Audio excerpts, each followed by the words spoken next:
হযরত ওমর রাদিয়াল্লাহু থেকে বর্ণিত, তিনি বলেন, আমি রাসূলুল্লাহ সাল্লাল্লাহু আলাইহি সাল্লামকে বলতে শুনেছি, যদি তোমরা আল্লাহর প্রতি যথাযোগ্য ভরসা রাখো তবে তিনি তোমাদেরকে সেই মতো রুজি দান করবেন যেমন পাখিদেরকে দান করে থাকেন।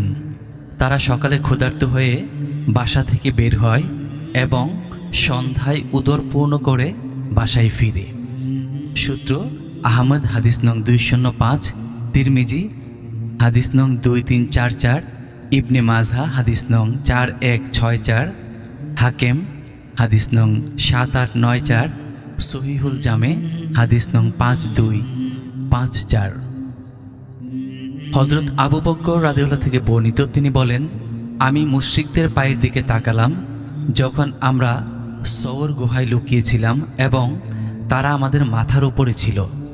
অতঃপর আমি বললাম, হে আল্লাহর রাসূল, যদি তাদের মধ্যে কেউ তার পায়ের নিচে তাকায় তবে সে আমাদেরকে দেখে ফেলবে। নবী রাসূলুল্লাহ সাল্লাল্লাহু আলাইহি সাল্লাম বললেন, হে আবু বকর, সে দুজন সম্পর্কে তোমার কি ধারণা, যাদের তৃতীয়জন আল্লাহ? আবু সাঈদ খুদরি রাদিয়াল্লাহু থেকে বর্ণিত, নবী করিম সাল্লাল্লাহু আলাইহি সাল্লাম বলেন, নিশ্চয়ই দুনিয়া মধুর ও সবুজ, আর নিশ্চয়ই আল্লাহ তোমাদেরকে এর প্রতিনিধি নিয়োজিত করে দেখবেন যে তোমরা কিভাবে কাজ করেছো।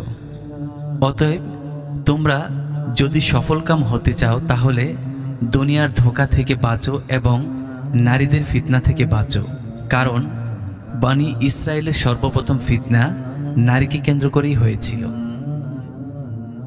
ইবনে মাসুদ রাদিয়াল্লাহু থেকে বর্ণিত, নবী করিম সাল্লাল্লাহু আলাইহি সাল্লাম এই দোয়া করতেন, হে আল্লাহ, আমি তোমার নিকটে সৎপথ, সংযমশীলতা, চারিত্রিক পবিত্রতা এবং অভাবশূন্যতা প্রার্থনা করছি।